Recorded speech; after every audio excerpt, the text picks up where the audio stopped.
Hello, gentlemen. Howdy. Hi. Hi. So I'm very fortunate to be sitting with some newly anointed soul bros. I've coined that phrase. I know you like it, right, Jimmy? Yeah, I like it. Yeah. What do you mean? You were raving I about love it, before. yeah. Soul Bros. Okay. God. Anywho, this to the left, or yeah, to your left if you're watching, is Alfred Charles Farrel. The second. The second, thank you. And I'm going to call him Alfredo. And we have to his left, his little brother, James. I didn't get your middle name, James. It's James Malcolm Farrell, the first. The So, first. I love it. And you go by, you can just call me James. I will, thank you. Yeah. Let's be very official. All right, so I told everyone, I alerted all of my many fans and followers that I was going to be making a series of interviews, and thankfully Alfredo said that he would do it, and then his brother came, and then I was like, oh, we should do it with both of you, and then they agreed. So thank you. Yeah, it was just the right place at the right time. Yes, and it happens to be your birthday. Yeah, it does, yeah. Happy birthday. Thank you. All right, this is a great gift to give to yourself to come here. It is. So if I didn't mention this earlier, which I don't think I did, we are at the Himalayan Institute headquarters in lovely Homestead, Pennsylvania. And Alfredo actually lives here now. So this series that I've been doing is about self-study. So, Alfredo, I'd like to ask you what you brought here. I think you mentioned in passing that your mother is the reason that you found yourself here. True? Yeah. So in May, Of this year? Yes, in May of 2023, in a very different time in my life, at the end of a very difficult chapter, kind of looking ahead, wondering what my next chapter would be. I had the opportunity to go back to Western New York, where my family's from, and I was living in Columbus, Ohio at the time, so it wasn't that far of a drive, and joined my mom on a work week here. So we came to the Himalayan Institute, and we did trail maintenance, lots of work together for the week as sort of her birthday / Mother's Day gift. She's Nice. been showing me the ropes with yoga and some meditation and breathing practices for a long time. So I thought, like, yeah, I would love to do this. It's been a nice part of my life, and I've always wanted to get more into it because I'm never healthier than when I'm doing it consistently. And yeah, I was just struck by how appreciated I felt, how right everything was from the moment we pulled in. Different things drew me here, and I saw this as a wonderful opportunity to try something that I thought that would be the right fit at the right time, and it has been that and so much more. So yeah, after that work week in May, I got it in my head that I was gonna apply to be a resident. I applied, and beginning of July I came here, so now I'm signed on for who knows how long. Right on. Nice. And this was your first visit here. Yeah, James. I've never been here before.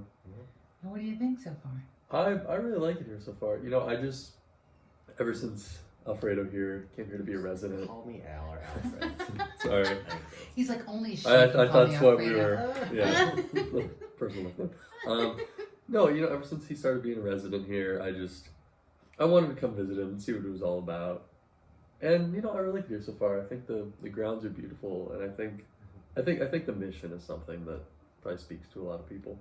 And what do you think is the mission, aside from all the things that you've read, and there's tons of stuff on the walls here letting people know, but what do you think that is? What I've gotten from it so far, it seems like the kind of place where you can really discover who you are, or at least attempt to, because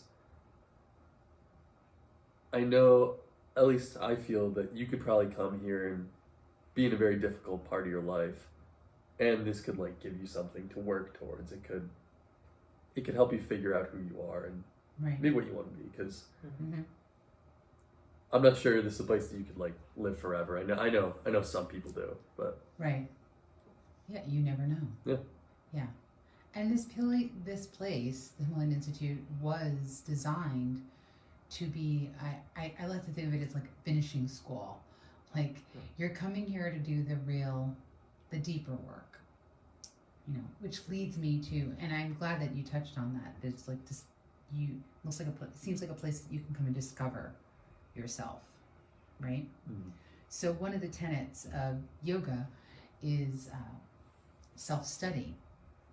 And yeah, it's good to know about our personalities and our quirks and maybe unearthing some of our possibly uncomfortable or traumatic experiences.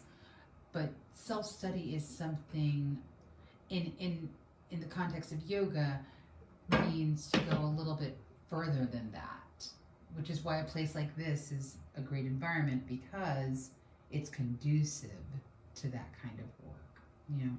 So what do you think, Alfredo? What does self-study, that swadhyaya, what do you think, what does that mean to you? Well, I'm still going off a lot of intuitive things. I haven't gotten into the teachings of the Institute very much, and then the spirituality aspect is something that I'm very new to. But I've been introspective my whole life, and I've learned to see how that not only applies to me, but how I affect other people, and how learning more about myself and working on that affects the whole world around me. And I think the self-study is important because you have to know your why. Why am I trying to better myself? Why am I trying to understand myself? Why do I care?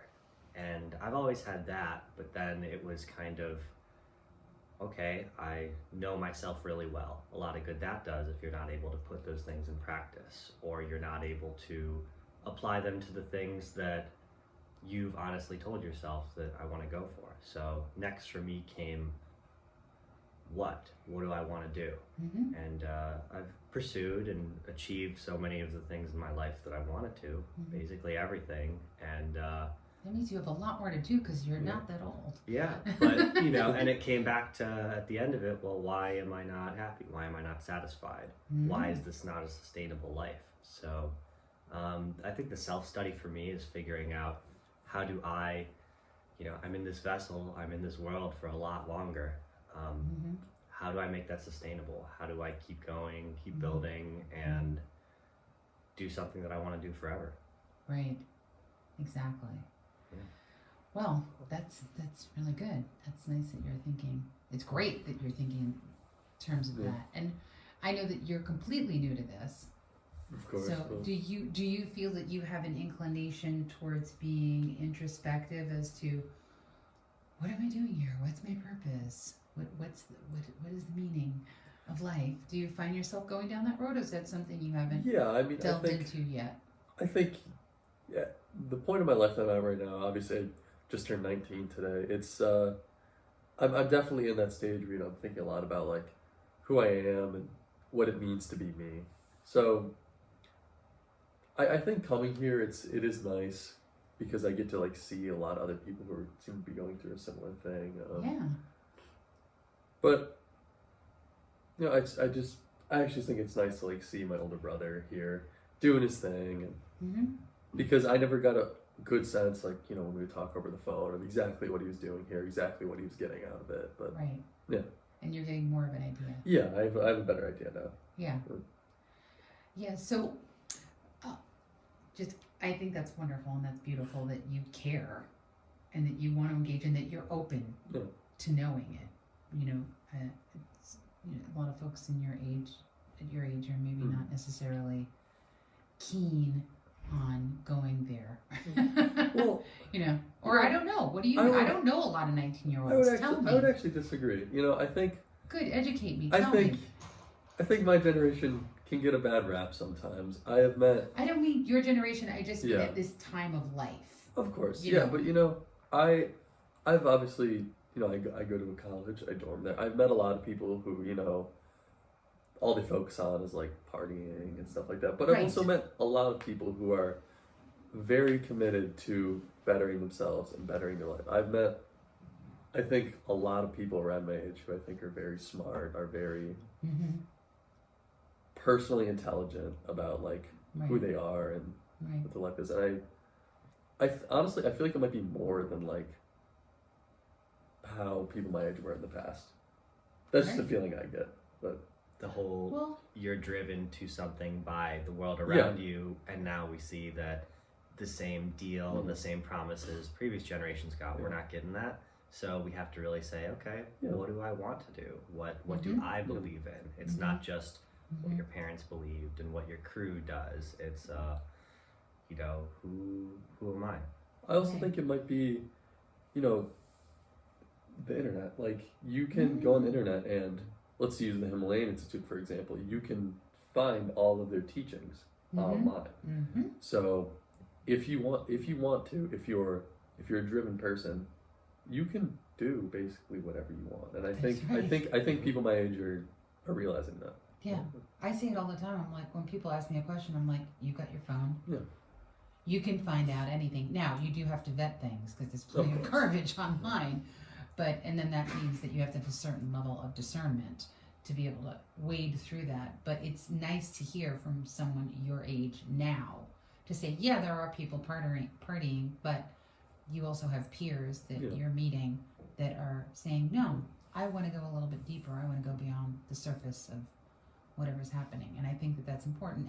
And actually, even according to the tenets of yoga, and not just yoga, there are lots of other philosophies that say this. You know, if you really want to have wisdom, then you need to go inwards, you know, and so that it's not just, and not in an egotistical way, but in a way that really gets you to dive in deeper to where that inner self kind of dwells, you know, that very core part of you that we're all made up of the same stuff, that kind of stardust. So growing up, there's a family tradition in our household where during Lent, you know, the 1st through the 24th of Christmas, or of December, we would read this book. It was called The Christmas Mystery. And it was all, it was an interesting story, you know, a time traveling, religion hopping, procession forming story that was pretty interesting to share chapters of. But there's a section in it where in the Christian religion, one of the wise men says that there are only 2 ways to become wise, and both are behaving like castles. So one of the ways is by being a castle that stays in one place. It sees the world around it, it goes through time, weather, changes, and it observes, it is a part of that, it grows from that. But it's kind of a stationary thing. And then the other is acting like a castle on a chessboard. So you move around, you're able to go as far as anyone. You're able to see all that, see all these different perspectives.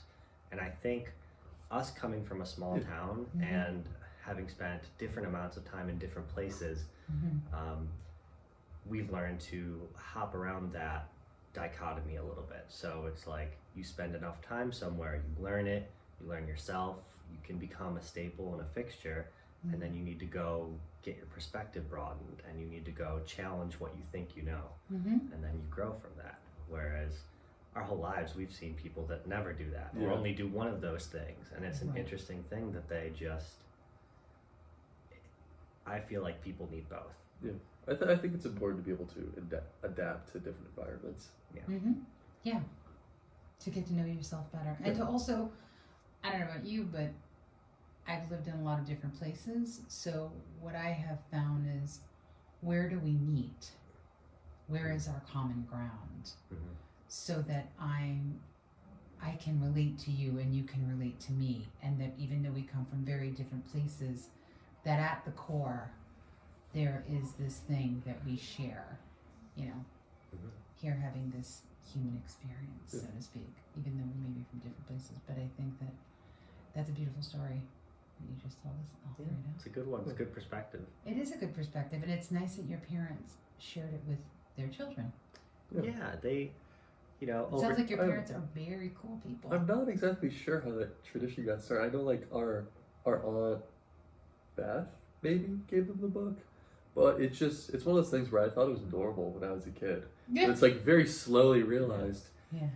Most other families don't read a chapter of a book each night and then Right. It was like connected to the Advent calendar we had on the wall because the story was about a little boy who goes to a shop, finds an Advent calendar. Inside the Advent calendar are these little pieces of paper. Right. That's a handwritten story. Right.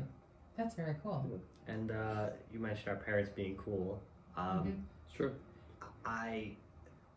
So no one, they're parents, you know, as you grow up, like you have different relationships with them, and I had rocky ones at times, but as we humanized each other and as we started appreciating and respecting and understanding each other more, I really thank them for a lot of the opportunities they gave to my brothers and I, and a lot of the freedoms they granted. I mean, they made a lot of mistakes too, but it was like probably the biggest two things where they never put a specific dream on any of us. They never told us we had to be a thing or shot down any of our ideas. They just, they want us to be happy in our own measurements, which I've met people my whole life that are some of the most impressive, driven people, and they're doing it for other people's reasons, to other people's expectations, and they'll unfortunately never get there. Well, and that brings us back to the original point, which is your parents were like, you are individual people and you have to connect to that source within yourselves. And we're going to provide you with a home and love and nourishment and all of these other things. And conflict and questions. But and that's the human experience. Overall, though, the overarching theme here is that they wanted you to become the best version of yourselves. And that is essentially what self-study eventually brings us to. You know, along with all of the having discipline and You know, I think that there's something that our other brother said to me one time. I think works well with what you're talking about. Yeah, our middle brother. Shout out to Carl. Yeah. Hey, Carl. Hey, Carl. You know he's gonna be watching this later. So, you know, something he told me one time.